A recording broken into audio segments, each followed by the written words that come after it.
नमस्कार साथियों। आज हम मध्य प्रदेश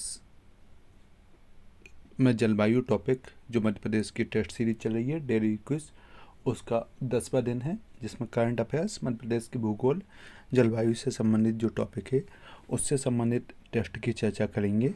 जिसमें पहला प्रश्न आपको दिया हुआ है, मध्य प्रदेश में कौन सा मध्य प्रदेश का एक वर्गीकृत जलवायु क्षेत्र नहीं है। तो देखिए, मध्य प्रदेश में जो जलवायु क्षेत्रों का विभाजन किया गया है वो 4 जलवायु क्षेत्र मध्य प्रदेश में माने जाते हैं। सामान्य रूप से जो सामान्य विभाजन है उसमें कौन सा माना जाता है, एक उत्तर का मैदान माना जाता है, जो इसमें सामान्यतः वर्षा 75 सेंटीमीटर के आसपास और तो औसत तापमान 10 डिग्री से लगभग वहाँ पे 30-35 डिग्री के आसपास होता है, वो हमारा उत्तर का मैदान है। एक वर्गीकरण जो है मध्य प्रदेश में। अच्छा, इसके अलावा ये देख लें कि ये जलवायु क्षेत्र का वर्गीकरण हम किस आधार पर करते हैं, तो उसके कुछ पैमाने होते हैं अलग अलग क्षेत्र में। जैसे तापमान वहाँ पे कितना है, दूसरी बात वहाँ पे वर्षा की मात्रा कितनी है, वहाँ पे आर्द्रता कितनी है, इन आधारों पे क्या किया जाता है, जलवायु क्षेत्रों का वर्गीकरण किया जाता है। तो मध्य प्रदेश में 4 जलवायु क्षेत्र है, उनमें कौन कौन से सामान्य रूप से वर्गीकृत है, उत्तर का मैदान। दूसरा जो वर्गीकृत है वो हमारा जो है वो विंध्य का पर्वतीय क्षेत्र, जिसमें आपका रीवा, सतना, पन्ना वाला क्षेत्र आता है। तीसरा नर्मदा सोन घाटी, ये इसी को दक्षिण पूर्वी क्षेत्र के नाम से भी जानते हैं, जिसमें शहडोल, उमरिया, मंडला, होशंगाबाद वाले क्षेत्र आते हैं। और जो चौथा क्षेत्र वर्गीकृत है वो है मालवा का पठार। चौथे क्षेत्र के रूप में कौन सा है, मालवा का पठार इसमें वर्गीकृत है। तो ये 4 क्षेत्र है। इसमें चंबल प्रदेश का मध्य प्रदेश के जलवायु क्षेत्र में वर्गीकरण नहीं है। तो हमारा सही विकल्प क्या होगा कि यहाँ पे चंबल से क्षेत्र जो है वो जलवायु प्रदेश के अंदर वर्गीकृत नहीं होगा। ठीक है, ये हमने देखने का प्रयास किया। अब फिर अगला प्रश्न था, मध्य प्रदेश के संदर्भ में कुछ कथन दिए गए और हमको बताना था कि कौन सा कथन असत्य है। तो देखिए, मध्य प्रदेश में औसत वर्षा इन्होंने पूछा है कि 112 सेंटीमीटर। ये बात सही है कि मध्य प्रदेश में औसत वर्षा 112 सेंटीमीटर है। मध्य प्रदेश में अगर हम देखेंगे तो वर्षा की मात्रा लगातार पूर्वी क्षेत्र से पश्चिमी क्षेत्र की ओर कम होती जाती है। दक्षिण पूर्वी क्षेत्र में वर्षा ज़्यादा होगी, फिर अब अगर हम देखेंगे तो पश्चिमी क्षेत्र तक वर्षा कम होती रहती है। तो ये बात है। औसत वर्षा अगर मध्य प्रदेश में पूरा ईयर अलोंग देखें तो वो 112 सेंटीमीटर के आसपास होती है। बात सही है। मध्य प्रदेश में सर्वाधिक वर्षा, जैसे मैंने बोला, पूर्वी क्षेत्र तो वो बालाघाट है, दक्षिण पूर्वी क्षेत्र में बालाघाट आएगा, वहाँ पर होती है। मध्य प्रदेश में सबसे कम वर्षा जो है वो मुरैना जिला यहाँ पे बताया गया है। ये थोड़ा सा गलत दिया गया है। सबसे कम वर्षा जो होती है वो भिंड जिले में होती है। तो हमारा सही विकल्प क्या होगा, असत्य कथन कौन सा हुआ, आपका जो मुरैना जिला दिया उसकी जगह पे भिंड जिला यहाँ पे दिया जाना था। तो हमारा गलत कथन सी कथन यहाँ पे होगा। अगला, मध्य प्रदेश में कुछ पर्वत हैं, उन पर्वतों के संदर्भ में चर्चा की गई कि त्रिकुटा जो पर्वत है वो त्रिकुटा और गिद्धराज पर्वत, ये विंध्याचल पर्वत श्रृंखला के किस हिस्से में आते हैं। तो देखिए, त्रिकुटा पर्वत और गिद्धराज जो पर्वत है दोनों ही मध्य प्रदेश के उत्तर पूर्वी हिस्से, जिसको हम जानते हैं सामान्य नाम, जिसका हम किस नाम से जानते हैं, उत्तर पूर्वी हिस्से, मतलब रीवा उसके बाद सतना के आसपास वाला जो क्षेत्र है वहाँ पे त्रिकुटा पर्वत और आपका कौन सा पर्वत पाया जाता है, गिद्धराज पर्वत पाया जाता है। अगर मध्य प्रदेश के मैप में हम देखें तो मध्य प्रदेश में जो विंध्याचल पर्वत श्रृंखला है इसका 3 हिस्सों में डिवीजन करते हैं। एक मेन विंध्य श्रेणी, उसके बाद दूसरी जो भांडेय श्रेणी, और तीसरा जो होता है वो केमो श्रेणी। विंध्य श्रेणी को हम पश्चिमी हिस्सा मानते हैं, उसके बाद जो भांडेय श्रेणी है ये मध्य हिस्सा है, और जो आपका केमो श्रेणी है ये पूर्वी हिस्सा है। तो जो आपके पर्वत यहाँ पे पूछे गए, चाहे त्रिकुटा पर्वत जिस पर मैया का सादा माता का मंदिर है, ये गिद्धराज पर्वत, ये सारे के सारे जो आते हैं वो किस श्रेणी के अंतर्गत आते हैं, केमो श्रेणी के अंतर्गत। और केमो श्रेणी जो है वो विंध्याचल का कौन सा हिस्सा है, तो केमो श्रेणी विंध्याचल का पूर्वी हिस्सा है। तो सही विकल्प हमारा क्या आएगा, सी विकल्प आएगा, क्योंकि ये केमो श्रेणी के अंतर्गत रहते हैं, केमो श्रेणी के अंतर्गत आते हैं। ये बात हमने यहाँ पे देखने का प्रयास किया। फिर आपका अगला प्रश्न था कि सतपुड़ा पर्वत श्रेणी इस प्रदेश में, सतपुड़ा पर्वत श्रेणी इस प्रदेश में किस प्रकार की मिट्टी की प्रधानता होगी। तो देखिए, सतपुड़ा पर्वत श्रेणी प्रदेश को हम देखें तो सतपुड़ा पर्वत श्रेणी प्रदेश मध्य प्रदेश के सबसे दक्षिण हिस्से में विस्तारित है, वो भी पूर्वी सतपुड़ा, पश्चिमी सतपुड़ा और आपकी मैकाल श्रेणी के रूप में विभाजित है। अब इसमें देखें तो इसका जो पश्चिमी हिस्से वाला है और जो महादेव श्रेणी आती है इसमें तो काली मिट्टी पाई जाती है। साथ ही साथ जो पूर्वी हिस्सा है जिसको हम अमरकंटक या मैकाल श्रेणी के नाम से जानते हैं, यहाँ पे लेटराइट मिट्टी पाई जाती है। तो इसमें काली और लेटराइट मिट्टी की प्रधानता होगी, सही विकल्प होगा डी। काली और लेटराइट मिट्टी की प्रधानता कहाँ पे? सतपुड़ा श्रेणी के अंतर्गत पाई जाती है। दो प्रकार की मिट्टी मिलती है, इसके पश्चिमी हिस्से में काली मिट्टी और पूर्वी हिस्से में लेटराइट मिट्टी हमें प्राप्त होगी। ये बात हमने देखी। अब उसके बाद अगला प्रश्न था कि मालवा की सबसे ऊंची चोटियों का सही क्रम क्या है। मालवा में कुछ पर्वत चोटियाँ, पर्वत श्रृंखलाएं, उनकी आपको क्रम पूछा गया है। तो देखिए मालवा में सबसे ऊंची चोटी जो है वो सिगार चोटी है, जो लगभग कितने हैं 881 मीटर के आसपास मानी जाती है, सिगार चोटी। दूसरी चोटी जाना पावा चोटी है, जो 854 मीटर के आसपास मानी जाती है। तीसरी चोटी वहाँ पे जो है वो आपकी कौन सी है? हजारी चोटी है, ये 810 मीटर के आसपास मानी जाती है। तो सही विकल्प हमारा ए यहाँ पे होता है, ए यहाँ पे हमारा सही विकल्प होगा। अगला आपका प्रश्न करंट से यहाँ पे था कि होली के अवसर पे इंदौर में एक सम्मेलन होता है, इंदौर में एक सम्मेलन आयोजित होता है जिसमें हास्य व्यंग्य की अनोखी प्रस्तुतियाँ दी जाती है। इंदौर में आयोजित होता है पहली बात, और हास्य व्यंग्य का वहाँ पे क्या दी जाती है? प्रस्तुति। तो देखिए ये हास्य व्यंग्य की प्रस्तुति देने वाला जो सम्मेलन है उसको हम बजरबट्टू सम्मेलन के नाम से जानते हैं। ये इंदौर में आयोजित होता है। टेपा सम्मेलन हमने देखा था कि ये आपका उज्जैन में आयोजित होता है। बजरबट्टू जो सम्मेलन है इसको हम हास्य व्यंग्य के सम्मेलन के रूप में जानते हैं, और ये इंदौर में आयोजित होता है। अगला ये कुछ डाटा दिया गया है मध्य प्रदेश के जो इकोनॉमिक सर्वे था, उस इकोनॉमिक सर्वे जो लेटेस्ट वाला आया, उस इकोनॉमिक सर्वे के कुछ डाटे को यहाँ पे हमने कोट किया और पूछा है कि कौन सा कथन गलत है। तो देखिए मध्य प्रदेश में राष्ट्रीय राजमार्गों की कुल लंबाई 8,853 है, जो नए इकोनॉमिक सर्वे के अनुसार। स्टेट हाईवे की कुल लंबाई 11,389 किलोमीटर के आसपास इसमें होती है। मुख्य जिला मार्गों की जो लंबाई बताई गई है नए वाले इकोनॉमिक सर्वे में, वो 22,691 किलोमीटर के आसपास बताई गई है, 22,691 किलोमीटर। तो ये बात यहाँ पर थोड़े से गलत दी गई। इसके अलावा BOT बिल्ट ऑन और ट्रांसफर, मतलब जहाँ पे सड़कें निर्मित की जाती है किसी प्राइवेट ठेकेदार के द्वारा, किसी संस्था के द्वारा, वो उससे टोल वसूलते हैं और वापस राज्य सरकार को या केंद्र सरकार को हस्तांतरित कर देते हैं। तो ऐसे राजमार्गों की संख्या लंबाई टोटल कितनी बताई गई है? 4,669 के आसपास बताई गई है ना। अब इसमें अगर देखें तो ये ऐसी सड़कें होती हैं, सामान्य भाषा में आप समझ लें तो जहाँ से गुजरने के लिए हमको क्या देना पड़ता है? टोल टैक्स देना पड़ता है। तो आपका सही विकल्प यहाँ पे कौन सा आता है? सी विकल्प, क्योंकि ये 32,000 दे दिया गया, जबकि सही में वहाँ पे 22,000 के आसपास होता है, यानी कि ठीक है। अगला आपका जो प्रश्न था वो कौन सा प्रश्न है? स्माइल योजना का संबंध, स्माइल योजना का संबंध पूछा गया। तो देखिए अभी सामाजिक न्याय और अधिकारिता मंत्रालय भारत सरकार का, कौन सा? भारत सरकार का सामाजिक न्याय अधिकारिता मंत्रालय। कौन सा मंत्रालय? सामाजिक न्याय और अधिकारिता मंत्रालय के द्वारा क्या किया गया? सामाजिक न्याय अधिकारिता मंत्रालय के द्वारा स्माइल योजना प्रारंभ की गई।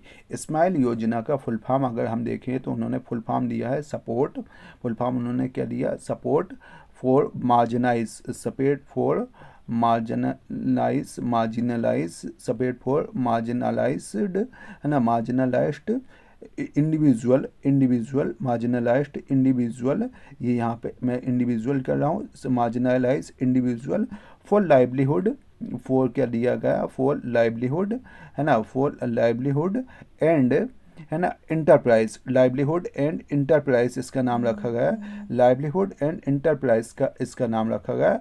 तो इसके संदर्भ में इंटरप्राइज इसका नाम रखा गया। तो ये योजना जो है वो ट्रांसजेंडर समुदाय और भिक्षु जो रहते हैं उनके लिए लाई गई है, ताकि उनमें छात्रवृत्ति उनको प्रदान कर सके, उनका कौशल विकास प्रदान कर सके, उनको स्वरोजगार प्रदान कर सके, उनके अंदर एक प्रकार से अपने आप की अपने आर्थिक सशक्तिकरण को बढ़ाया जा सके। इसके लिए सामाजिक न्याय और अधिकारिता मंत्रालय के द्वारा ये योजना, स्माइल योजना लाई गई है। तो सही विकल्प क्या होगा? ए विकल्प यहाँ पे सही होगा। अभी कुछ समय पहले मध्य प्रदेश का वित्त बजट पारित किया गया। तो मध्य प्रदेश के बजट में जो 15 वित्त आयोग ने संस्तुति की थी कि राज्य सरकार से स्थानीय निकायों को अनुदान दिया जाना चाहिए, उसके तहत मध्य प्रदेश सरकार के द्वारा 3,050 करोड़ के रुपए जो दिए गए वो इस बार राज्य सरकार के द्वारा किसको दिए गए हैं? स्थानीय निकायों को दिए गए। सही विकल्प जो होगा वो ए विकल्प होगा, पंचायत राज विभाग के अंतर्गत इनका प्रावधान किया गया। अब आपका अगला प्रश्न था गोंड। देखिए गोंड मध्य प्रदेश की एक प्रमुख जनजाति है जो नर्मदा की पट्टी के दोनों आसपास दोनों ओर निवास करती है। और मध्य प्रदेश में इनकी कुल संख्या जो है वो लगभग 50,93,124 के आसपास इनकी जनसंख्या मिलती है मोटे तौर पे। ये मध्य प्रदेश में अगर हम देखें तो इनकी प्रतिशत के आधार पे 7.013% होता है। कितना? 7.013% होता है। तो ये मध्य प्रदेश की द्वितीय बड़ी जातियाँ, मध्य प्रदेश की क्या है, द्वितीय बड़ी जातियाँ हैं। और ये मध्य प्रदेश में लगभग 7% के आसपास, मध्य प्रदेश में कितने, 7% के आसपास मध्य प्रदेश में निवास करती है। तो ये अपन ने देखा कि 7% और द्वितीय नंबर पे आती है। प्रथम नंबर पे कौन आती है? भील जनजाति मध्य प्रदेश में प्रथम नंबर पे आती है। तो सही विकल्प क्या हुआ आपका? बी विकल्प यहाँ पे सही होता है। फिर आपका अगला प्रश्न था कि चंबल नदी इनमें से किन जिले से प्रवाहित नहीं होती है? चंबल नदी आप जानते हैं कि इंदौर की जानापावा पहाड़ी से उसका उद्गम होता है। इंदौर में जानापावा पहाड़ी से इसका उद्गम होता है। लगभग 365 किलोमीटर की इसकी लंबाई है, 365 किलोमीटर इसकी लंबाई है। और मध्य प्रदेश में लगभग 320 किलोमीटर के आसपास ये प्रवाहित होती है। तो मध्य प्रदेश में 320 किलोमीटर के आसपास प्रवाहित होती है।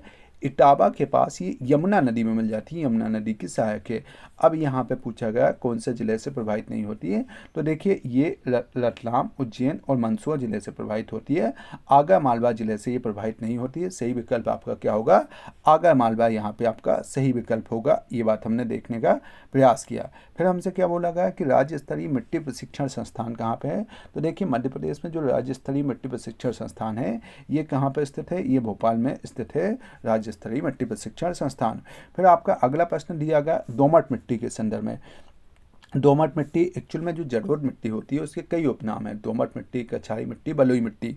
दोमट, कछारी और बलुई मिट्टी जो है वो सारे के सारे उपनाम किसके हैं? जलोढ़ मिट्टी के है ना। तो जलोढ़ मिट्टी का, दोमट मिट्टी हम कछारी मिट्टी को कहते हैं। मध्य प्रदेश में 7% के एरिया में पाई जाती है। और मध्य भारत का पठार जो मध्य प्रदेश में है, तो मध्य प्रदेश के मध्य भारत का पठार जो है, तो मध्य भारत के पठार वाला एरिया में आपकी दोमट मिट्टी पाई जाती है। ये जलोढ़ मिट्टी के एक उपनाम के रूप में हम इसको जानते हैं। ये हमने यहाँ पे प्रश्न देखा। अब आपका अगला जो प्रश्न आता है कि मध्य प्रदेश में औसत वार्षिक तापमान, मतलब साल भर का अगर हम औसत तापमान निकालें तो मध्य प्रदेश में कितना पाया जाता है? तो देखिए मध्य प्रदेश में औसत तापमान लगभग 33 डिग्री सेंटीग्रेड के आसपास पाया जाता है। सर्वाधिक तापमान अगर हम देखें, न्यूनतम तापमान, तो वो जनवरी में होता है। न्यूनतम तापमान आपका कब रहता है? जनवरी में रहता है न्यूनतम। और अधिकतम तापमान कब रहता है? मई के महीने में आपका अधिकतम तापमान रहता है। तो हमारा सही विकल्प क्या आता है? 33 डिग्री सेंटीग्रेड यहाँ पे आता है। अब आपसे क्या बोलता है, अगला प्रश्न आपसे पूछा गया कि मध्य प्रदेश में ग्रीष्म ऋतु, मध्य प्रदेश में जो ग्रीष्म ऋतु होती है ये ग्रीष्म ऋतु कब होती है? मध्य प्रदेश में सामान्यतः ग्रीष्म ऋतु को हम यूनाला के नाम से जानते हैं। और ये ग्रीष्म ऋतु जो मध्य प्रदेश में होती है वो मार्च से जून तक चलती है ना, मार्च से जून तक चलती है। तो इसको हम ग्रीष्म ऋतु के नाम से जानते हैं। ये मार्च से लेकर जून तक मध्य प्रदेश में सामान्यतः ग्रीष्म ऋतु होगी। अगला आपका प्रश्न पूछा गया था कि AR सुब्रमण्यम और टी मन नारायण के द्वारा मध्य प्रदेश को कितने जलवायु क्षेत्रों में बांटा गया? तो देखिए इनके द्वारा मध्य प्रदेश को 3 जलवायु क्षेत्रों में बांटा गया, जिनमें कौन होता है? एक स्टेपी जलवायु उनके द्वारा बताया गया। स्टेपी जलवायु को वो अर्धशुष्क जलवायु भी बोलते हैं। स्टेपी जलवायु, एक स्टेपी जलवायु प्रदेश या अर्धशुष्क जलवायु प्रदेश। दूसरा गर्म शीतोष्ण जलवायु प्रदेश, दूसरा कौन सा? गर्म शीतोष्ण जलवायु प्रदेश, ये इनके द्वारा दूसरा जलवायु प्रदेश बताया गया, गर्म शीतोष्ण जलवायु प्रदेश। तीसरा जो बताया गया वो उष्णकटिबंधीय आर्द्र शुष्क जलवायु प्रदेश। ये 3 जलवायु प्रदेश इनके द्वारा बताए गए हैं। मध्य प्रदेश में सामान्यतः 3 जलवायु प्रदेश रहते हैं, ये इनके द्वारा बताया गया। तो हमारा सही विकल्प कौन सा होगा? यहाँ पे बी विकल्प हमारा सही होगा। फिर क्या बोला गया कि भारतीय मौसम विज्ञान का एकमात्र कार्यालय मौसम वेधशाला मध्य प्रदेश के किस जिले में है? तो देखिए मौसम वेधशाला जो स्थित है वो इंदौर जिले में स्थित है। इंदौर जिले में स्थित है। इसकी स्थापना 2013 में की गई थी। और ये ऋतु संबंधी आंकड़ों को एकत्र करने का काम करती है। किसको? ऋतु संबंधी आंकड़ों को एकत्र करने का काम मौसम वेधशाला में किया जाता है। फिर हमने अगला क्या देखा कि यहाँ पे आपको चयन करना था कि गलत कौन सा है। यहाँ पे गलत का आपको चयन करना था। तो देखिए गलत में दिया गया ग्रीष्म, जिसको हम सामान्यतः यूनाला के नाम से जानते हैं, ये बात सही है। ग्रीष्म ऋतु को यूनाला के नाम से। शीत ऋतु को जो सामान्यतः जाना जाता है वो शीत ऋतु को सियाला के नाम से जाना जाता है। शीत ऋतु को जो जाना जाता है वो सियाला के नाम से। एक्चुअल में जो शीतकाल में वर्षा होती है उसको मावठ बोलते हैं। शीतकाल में जो वर्षा होती है किसके कारण? पश्चिमी विक्षोभ के कारण जो वर्षा होती है उसको हम मावठ के नाम से जानते हैं। तो यहाँ पे जो शीत में मावठ लिखा है वो सही फिट हो नहीं रहा है। वर्षा में देखेंगे तो वर्षा ऋतु को चौमासा कहते हैं, ये बात भी सही है। ग्रीष्म को यूनाला कहते हैं, ये भी सही है। और सर्वाधिक वर्षा पचमढ़ी में होती है, ये बात भी सही तरीके से दी गई है। शीत ऋतु को एक्चुअल में हम सियाला के नाम से जानते हैं। और जो मावट यहाँ पर दिया गया है, ये मावट है क्या, तो ये मावट जो है वो एक्चुअल में शीतकालीन वर्षा है जो पश्चिमी विक्षोभ से होती है ना, पश्चिमी विक्षोभ से होती है शीतकालीन वर्षा। पश्चिमी विक्षोभ से होने वाली शीतकालीन वर्षा को मध्य प्रदेश में मावट के नाम से हम जानते हैं। तो यहाँ पे सही कथन आपका कौन सा आता है, बी ऑप्शन इस प्रश्न का आपको सही निकल के आता है। अब क्या बोला गया कि अभी तक यानी 8% अभी तक सर्वाधिक तापमान कहाँ पे दर्ज किया गया। तो देखिए अभी तक सर्वाधिक तापमान सन 2008 में जो था वो कहाँ पे, खजुराहो में 49.2%, 49.2 डिग्री सेंटीग्रेड, 49.2 डिग्री सेंटीग्रेड दर्ज किया गया। इसके अलावा गंज बसोदा में भी 1995 में 48.9 दर्ज किया गया था। तो इन दोनों में अगर हम देखेंगे तो हमें सर्वाधिक कहाँ पे मिल रहा है, खजुराहो में। ये कब दर्ज किया गया, 2018 में दर्ज किया गया। तो सही विकल्प हमारा कौन सा है, खजुराहो यहाँ पे सही विकल्प आपका रहेगा। फिर आपका अगला प्रश्न कौन सा आता है, तो अगला प्रश्न हमारा अगला प्रश्न यहाँ पे आपको दिया गया था कि मध्य प्रदेश में किस स्थल पे मानसून अरब सागर और बंगाल की खाड़ी दोनों से ही क्या होता है, दोनों से ही वर्षा प्राप्त होती है। तो देखिए बंगाल की खाड़ी में अरब सागर से आपको वर्षा प्राप्त होती है। दक्षिण पूर्वी मध्य प्रदेश में जो वर्षा प्राप्त होती है वो ज़्यादातर आपको वर्षा प्राप्त होती है, वो कहाँ से, बंगाल की खाड़ी से प्राप्त होती है।